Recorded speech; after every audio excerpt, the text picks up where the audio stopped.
স্বাগত দীপ্ত সংবাদে। আপনাদের সাথে আছি আমি আনোয়ারুল আলম। শুরুতেই জানাবো সংবাদ শিরোনাম। উত্তরাঞ্চলে কৃষির রাজধানী গড়ে তোলা হবে পঞ্চগড়ে, বললেন জামায়াতে ইসলামীর আমির। ঢাকা সহ সারা দেশে জ্ঞানের দেবী সরস্বতী পূজা অনুষ্ঠিত, শিক্ষা প্রতিষ্ঠান ও গৃহে দেবীর আরাধনা। বিপিএল এর শিরোপা নির্ধারণী ম্যাচ সন্ধ্যা ৬টায় চট্টগ্রামের মুখোমুখি হবে রাজশাহী ওয়ারিয়র্স।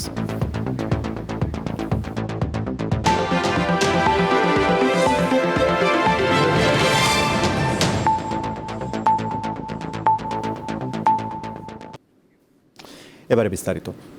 ক্ষমতায় গেলে উত্তরাঞ্চলকে কৃষিভিত্তিক শিল্পের রাজধানী হিসেবে গড়ে তোলার প্রতিশ্রুতি দিলেন বাংলাদেশ জামায়াতে ইসলামীর আমির। তিনি দুপুরে পঞ্চগড়ে নির্বাচনী জনসভায় দেয়া বক্তৃতায় আরও বলেন, আসন্ন নির্বাচনে বিজয়ী হলে বন্ধ হওয়া চিনি কল ফের চালু করা হবে। এটি উত্তরাঞ্চলে 10 দলীয় ঐক্যের প্রথম নির্বাচনী জনসভা।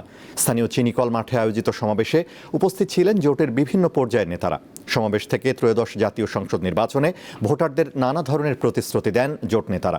এবারে নির্বাচনে পঞ্চগড় 1 আসনে এনসিপির প্রার্থী সার্জিস আলম এবং পঞ্চগড় 2 আসনে জামায়াত মনোনীত প্রার্থী শফিউল্লাহ সুফি প্রতিদ্বন্দ্বিতা করছেন।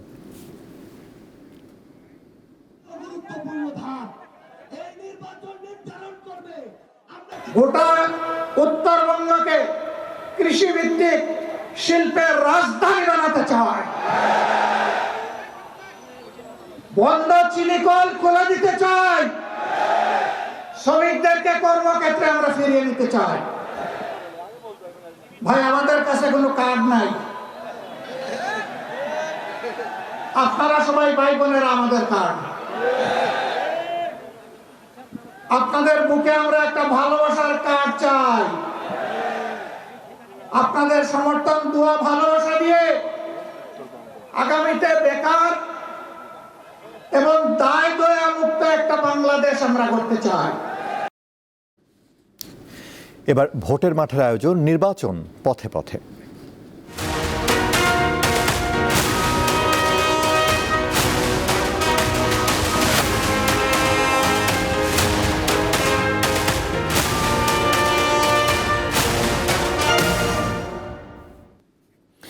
সারা দেশে জমে উঠেছে নির্বাচনী প্রচারণা।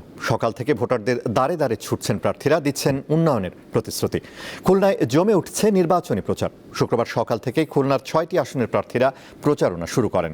খুলনা 2 আসনের বিএনপি প্রার্থী নজরুল ইসলাম মঞ্জু নগরীর নিউ মার্কেট, কাঁচা বাজার ও নতুন বাজার এলাকায় জনসংযোগ করেন। খুলনা 5 আসনে জামায়াতে ইসলামীর প্রার্থী মিয়া গোলাম পরোয়ার সকাল থেকে প্রচারণা চালান। নোয়াখালী 1 আসনে গণসংযোগ ও উঠান বৈঠক করেন বিএনপির চেয়ারপারসনের উপদেষ্টা এবং নোয়াখালী 1 আসনে প্রার্থী ব্যারিস্টার মাহবুব উদ্দিন খোকন। লক্ষ্মীপুর জেলার 4টি সংসদীয় আসনে জমজমাট প্রচারণা চালাচ্ছেন প্রার্থীরা। শুক্রবার সকাল থেকে লক্ষ্মীপুর 2 আসনের বিএনপির প্রার্থী আবুল খায়ের ভূঁইয়া প্রচার চালান। একই আসনে জামায়াতের প্রার্থী রুহুল আমিন ভূঁইয়া কারি বাজার, বসু বাজার এবং হাসিন্দাতে প্রচার চালান। 4টি সংসদীয় আসনে বিএনপি, জামাত, এনসিপি ও ইসলামী আন্দোলন সহ 29 প্রার্থী মাঠে প্রচারণা চালাচ্ছেন।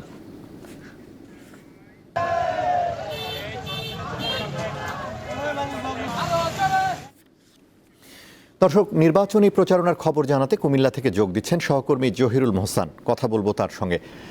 মোহসান, কেমন দেখছেন প্রচারণার? প্রার্থীরা কি ধরনের প্রতিশ্রুতি দিচ্ছেন ভোটারদের? একটু বিস্তারিত জানান আমাদের।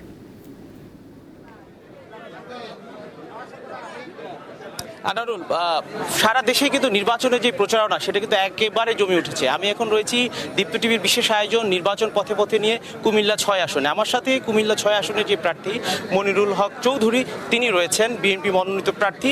তিনি তার জনসভায় এখন ব্যস্ত সময় পার করছেন। সেই সময়ের মধ্যে আমাদেরকে কিছু সময় দিয়েছেন এবং ওনার কাছে আমি প্রথম যে প্রশ্নটা জানতে চাইবো, আসলে দীর্ঘ সময় পর আসলে আপনারা স্বতঃস্ফূর্তভাবে ইলেকশনে অংশ নিচ্ছেন এবং এবারের ইলেকশন অনেক গুরুত্বপূর্ণ বলা হচ্ছে এবং বিএনপির যে চেয়ারম্যান তারেক রহমানও বারবার বলছিলেন যে এবারের ইলেকশন বেশ গুরুত্বপূর্ণ। তো আপনাদের এবারের ইলেকশন ঘিরে প্রস্তুতিটা কেমন? প্রথম কথা হলো, জাতীয় গুরুত্বের প্রশ্নে এই আমাদের জন্য জাতির ভাগ্য নির্ধারণে 2টি নির্বাচন হয়েছে। একটি 70-এ মুক্তিযুদ্ধ করব কিনা, এবার নির্বাচন হচ্ছে এই জাতিকে বাঁচাবো কিনা জনাব তারেক রহমানের নেতৃত্বে। জাতীয় ঐক্য প্রতিষ্ঠা করে এই নির্বাচনে নির্বাচিত সরকার প্রতিষ্ঠার লক্ষ্যে আমরা এই নির্বাচনে অংশগ্রহণ করছি এবং নির্বাচন জমে উঠেছে। নির্বাচন সম্পর্কে আমাদের দায়িত্ববোধের প্রমাণ কুমিল্লা 6। কুমিল্লা 6 আমার পাশে বসা ইয়াসিনে আমার প্রতিদ্বন্দ্বী ছিলেন। আমার পক্ষে যখন সিদ্ধান্ত এসছে চূড়ান্ত বিচারে জনাব ইয়াসিন আমাকে প্রার্থী হিসেবে মেনে নিয়েছেন, আমি তাকে সহকর্মী হিসেবে বেছে নিয়েছি। কুমিল্লা ঐক্যবদ্ধভাবে আমরা এই নির্বাচন লড়াই করছি এবং আমি এই কথা বলতে পারবো, জনগণের কাছে 70-এর পরে এইভাবে নির্বাচনে ভোট দেওয়ার আকাঙ্ক্ষা আমি পূর্বে আর দেখি নাই। এবার যেটা হয়েছে, প্রতি বছরই কিন্তু আমরা দেখি যে বিভিন্ন ধরনের ইলেকশন হয়, কিন্তু জাতীয় ইলেকশন এটার আশায় কিন্তু জনগণ এবং ভোটাররা থাকে, প্রার্থীরাও থাকে। তো এবার আপনারা ভোটারদের কাছ থেকে কি দাবি পাচ্ছেন এবং সেই দাবি, প্রত্যাশিত দাবি, তাদেরকে পূরণের কি বিশ্বাস দিতে পারছেন, আশ্বাস কি দিতে পারছেন? একটা হলো 17 বছরে দেশের মধ্যে যে অপকর্ম হয়েছে তা পরিষ্কার করে একটি নির্বাচিত সরকার পরিষ্কার, সৎ প্রফেশন কায়েম, উন্নয়নমুখী রাজনীতি, দেশ বাঁচাও রাজনীতি, দিন দেশ ও জাতি, আবার বলি দিন দেশ ও জাতি রক্ষার আন্দোলনে বিএনপি যে লড়াই শুরু করেছে জনক্রমে, সেই লড়াই এই নির্বাচনের মধ্যে চূড়ান্ত অভিসারে পৌঁছাবে। আপনাদের যারা ভোটার রয়েছে তাদেরকে ভোট কেন্দ্রে আনার কৌশলটা কি হচ্ছে আপনাদের? জনগণকে আমরা উৎসাহিত করছি সবাই যাতে ভোট কেন্দ্রে চলে যায় এবং জনগণ ভোট কেন্দ্রের নিজ দায়িত্বে আসবে ইনশাআল্লাহ। জি, আপনাকে অসংখ্য ধন্যবাদ। আনারুল, আপনাকে যেটা বলছিলাম, আসলে এখানে যে কুমিল্লা 6 আসনের নির্বাচন, সেই নির্বাচনের প্রচারণায় আমি যদি একটু দেখাতে চাই যে এই নির্বাচনী প্রচারণা বেশ জমে উঠেছে এবং আমরা যে প্রার্থীর সাথে কথা বলছিলাম তিনি বলছিলেন জনগণের প্রত্যাশা তিনি পূরণ করবেন এবং যে নির্বাচন ভোটাররা ছিলেন। জি মোহসান, আপনাকে ধন্যবাদ। কুমিল্লা থেকে নির্বাচনের প্রচারণার খবর জানাচ্ছিলেন সহকর্মী জহিরুল মোহসান। পুষ্পার্ঘ্য আর অঞ্জলিতে পূজিত হলেন জ্ঞানের দেবী সরস্বতী। সকাল থেকে রাজধানী সহ দেশের বিভিন্ন শিক্ষা প্রতিষ্ঠান এবং গৃহে আরাধনা করা হয় দেবীর। ঢাকা বিশ্ববিদ্যালয়ের জগন্নাথ হলে এবছর চারুকলা এবং মূল মন্দির সহ ৭৪টি মণ্ডপে পূজা অনুষ্ঠিত হয়। জ্ঞান ও সুরের দেবী সরস্বতীর আরাধনায় ঢাকা বিশ্ববিদ্যালয়ের জগন্নাথ হলে ব্যস্ত হয়ে ওঠেন ভক্তরা। কুয়াশা মাখা ভোর কাটতে না কাটতেই শুরু হয়ে যায় পূজা। সেই সঙ্গে পুষ্পার্ঘ্য আর অঞ্জলি নিবেদনের পর চরণামৃত নিয়ে উপবাস শেষ করেন ভক্তরা। সনাতন ধর্মাবলম্বীদের অন্যতম ধর্মীয় উৎসব সরস্বতী পূজা। শাস্ত্রীয় বিধান অনুসারে মাঘ মাসে শুক্লপক্ষের পঞ্চমী তিথিতে সরস্বতী পূজা করা হয় সাধারণ আচার অনুষ্ঠান মেনে। সাদা আবির, আমের মুকুল, দোয়াত, কলম, জবের শীষ, বাসন্তী রঙের গাঁদা ফুলের উপাচারে পূজিত হন দেবী। তাই তো শিক্ষার্থীরা দেবীর কাছে জ্ঞান প্রার্থনা করেন।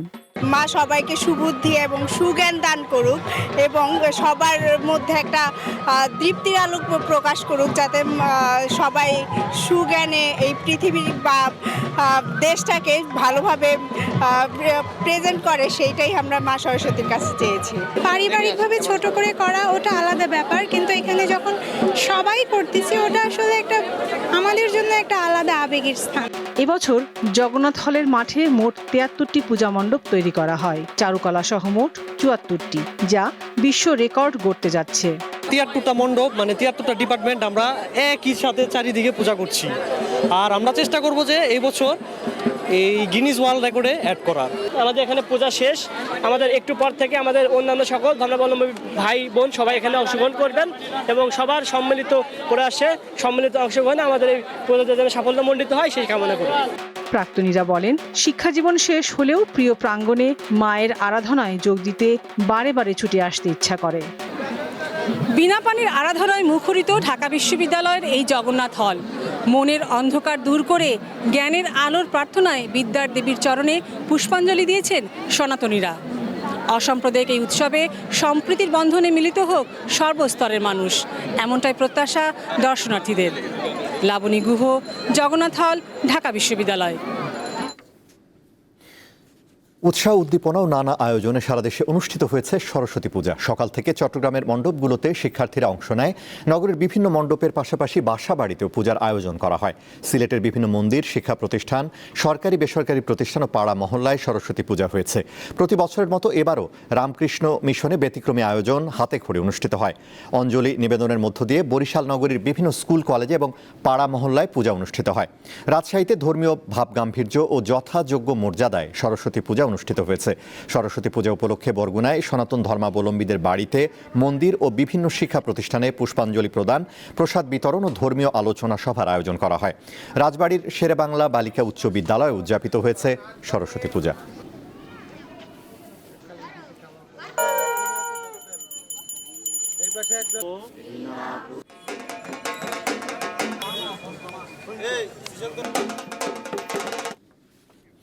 এবারে কেওয়াই স্টিল চট্টগ্রাম সংবাদ।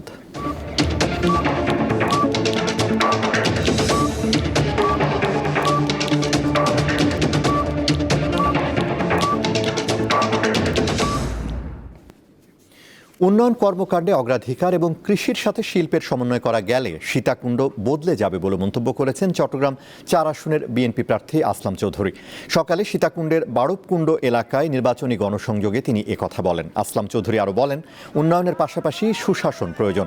দেশে সুশাসন নিশ্চিত করা না গেলে উন্নয়ন কর্মকাণ্ড ব্যর্থ হবে। তিনি জানান, আগামীতে দলমত নির্বিশেষে সবাইকে নিয়ে দেশ গড়তে কাজ করবে বিএনপি। অন্যদিকে চট্টগ্রাম ১০ আসনে জামায়াতের প্রার্থী অধ্যক্ষ শামসুজ্জামান হেলালি নির্বাচনী এলাকা পাহাড়তলীতে গণসংযোগ করেছেন। জুমার নামাজের পর পাহাড়তলী এলাকায় ভোটারদের কাছে দাড়িপাল্লা মার্কায় ভোট চান তিনি। আন্তর্জাতিক গাজায় ইসরায়েলি বাহিনীর পাশাপাশি এবার নতুন করে হানা দিয়েছে অজানা এক ভাইরাস। উপত্যকার স্বাস্থ্য কর্মকর্তারা জানান, গেল কয়েক সপ্তাহ ধরে এই ভাইরাসটি পুরো উপত্যকা জুড়ে দ্রুত ছড়িয়ে পড়ছে। এতে আক্রান্ত হয়ে শিশুসহ কয়েকজনের মৃত্যুর খবরও পাওয়া গেছে।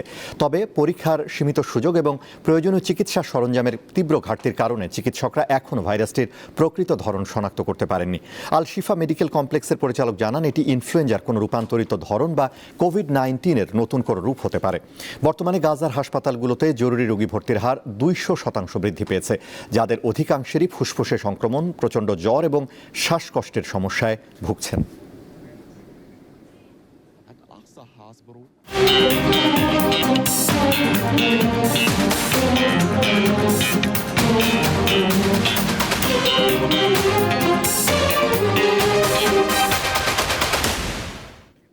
খেলার খবর, আজ পর্দা নামছে বিপিএল এর দ্বাদশ আসরের শিরোপা নির্ধারণী ম্যাচে সন্ধ্যা ৬টায় চট্টগ্রাম রয়্যালসের মুখোমুখি হবে রাজশাহী ওয়ারিয়র্স। টুর্নামেন্টের প্রথম কোয়ালিফায়ারে রাজশাহীকে ৬ উইকেটে হারিয়ে ফাইনালে ওঠে তারা। এর আগে কখনো শিরোপা ঘরে তুলতে পারেনি চট্টগ্রাম। এবার তাদের লক্ষ্য শিরোপা জয়। অন্যদিকে টুর্নামেন্টের শুরু থেকে দারুণ খেলা রাজশাহী ওয়ারিয়র্স দ্বিতীয় কোয়ালিফায়ারে সিলেট টাইটান্সকে হারিয়ে ফাইনাল নিশ্চিত করে।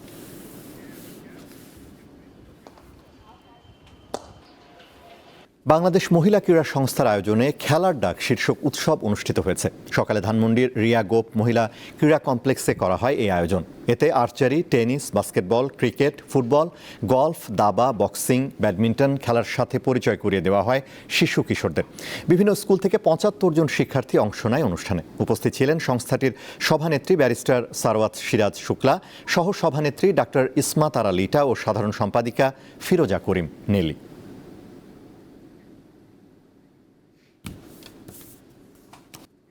শেষ করব দীপ্ত সংবাদ, তার আগে সংবাদ শিরোনামগুলো জানাবো আরও একবার। উত্তরাঞ্চলে কৃষি রাজধানী গড়ে তোলা হবে, পঞ্চগড়ে বললেন জামায়াতে ইসলামীর আমির। ঢাকা সহ সারা দেশে জ্ঞানের দেবী সরস্বতী পূজা অনুষ্ঠিত, শিক্ষা প্রতিষ্ঠান ও গৃহে দেবীর আরাধনা। বিপিএল এর শিরোপা নির্ধারণী ম্যাচ সন্ধ্যা ৬টায় চট্টগ্রামের মুখোমুখি হবে রাজশাহী ওয়ারিয়র্স।